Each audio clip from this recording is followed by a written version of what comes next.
It was a hot day, and there was no wind in the house. Jack felt restless.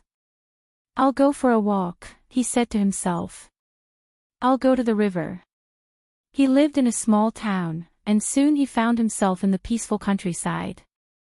As he strolled by the river, watching the birds, he noticed a girl standing alone, gazing at the water. She was young, very beautiful, with long dark hair and a lovely white dress. Jack approached her. "Hello," he said. "What's your name?" "I'm Maya," she replied with a smile. They talked for a long time, and before they knew it, the sun had set, and darkness was falling. "I must go home," Maya said. "Where do you live?" Jack asked. "In the big house near the river," she answered. "And you?" "In the little house near the market," Jack replied. They both laughed, but inside, Jack felt sad. Maya came from a rich, important family. His house was small and simple. Still, Jack knew he had fallen in love. After that evening, Jack and Maya met often by the river. Maya always wore beautiful clothes and looked wonderful. Jack couldn't stop thinking about her. One evening, he brought a poem he had written for her. He read it aloud. "I met her in the evening by the riverside. Her dress was creamy white and her hair with ribbon tied. She turned and smiled at me and I asked her for her name. Though I am young and poor, my love will stay the same." "You're wonderful, Jack," Maya said. "I love your poem." Jack took her hand and looked into her eyes. "I love you, Maya. Do you love me?" She smiled softly. "Yes, of course I do." But when it was time for her to leave, Jack felt uneasy. Something wasn't right. The next day, when they met again, Maya looked sad. Jack didn't notice at first. He held her hand and said, "I'm poor now, but one day I'll be a famous writer. Will you marry me, Maya? We'll be so happy." Maya stayed quiet, tears in her eyes. Then she slowly shook her head and ran away without another word. Confused and heartbroken, Jack went home. His mother noticed his sadness but didn't ask questions. She knew. "Poor boy," she thought. "He's in love." That night, a man in a servant's uniform came to their door. "I'm from the house near the river," he said. "My mistress wishes to see Jack." Jack's heart raced. Maybe Maya has changed her mind, he thought. The house near the river was grand and full of luxury. Jack felt small and poor in comparison. Inside, an old woman with cold eyes and hands covered in rings sat waiting. Maya stood silently behind her. "So you want to marry my daughter?" the old woman said harshly. "Yes," Jack answered bravely.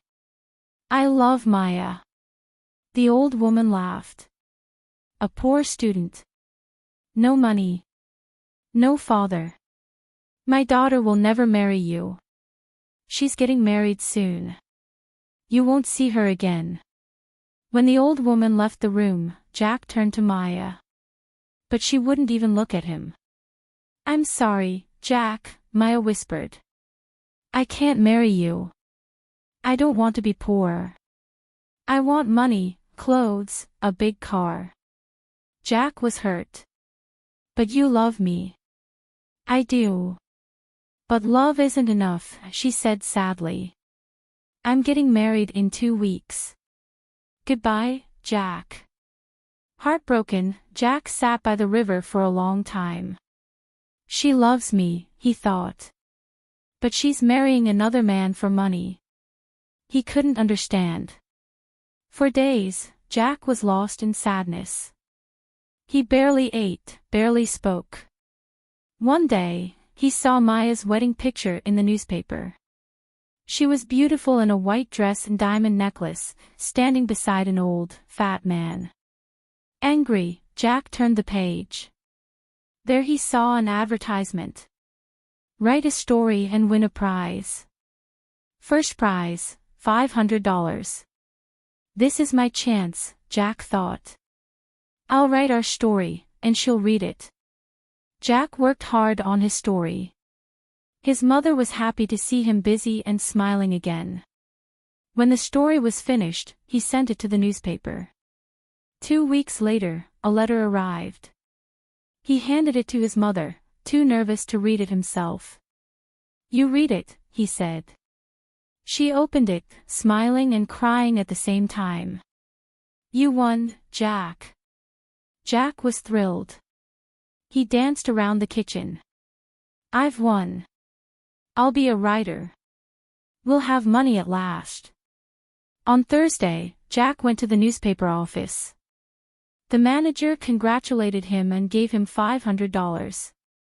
Then he surprised Jack with another offer. Come work for us, the manager said. We need young writers like you. Jack accepted happily. Life was finally changing. One day, at work, a reporter brought big news. Remember Maya? She left her husband. Her mother just died, and now Maya is rich. Jack felt cold hearing it. Why did she leave her husband, he wondered. The next day, Jack went to Maya's mother's funeral to cover the story. Maya stood alone, dressed in black, looking sad and beautiful. But people whispered cruel things about her. Jack felt sorry for her. Later, when Jack returned home, his mother gave him more news. Your cousin Melba is coming to stay. She's 17 now, very pretty. But Jack wasn't thinking about Melba. I must see Maya, he thought. He went to the house near the river, but it was empty, with a "For Sale" sign on the gate. Curious, Jack climbed through an open window to look for Maya's address. Inside, the house was empty and silent. He walked from room to room, remembering the night he met Maya's mother. Suddenly, the door opened. It was Maya. Jack, she said. What are you doing here? I was looking for you, Jack said. Maya smiled. Mother was old. I was bored. I wanted fun and friends. So I married that man. But he was dull, only liked old people. I left him. Jack listened quietly. I always liked you, Jack, Maya continued. Come with me. I have money now. We can be happy. Jack looked at her. Something had changed. Her smile was cold, her hands covered with big rings, just like her mother's. I'm sorry, Maya, Jack said. I don't love you anymore. Goodbye. Maya's face hardened in anger, but Jack walked away, finally free. Outside, the evening was beautiful. Jack felt lighter than he had in months. I was a fool, he thought. Maya was beautiful, but it was never real love. When he got home, his mother was talking to a pretty girl. Jack, this is your cousin Melba, she said. Jack smiled. Hello, Melba. And for the first time in a long while, he meant it.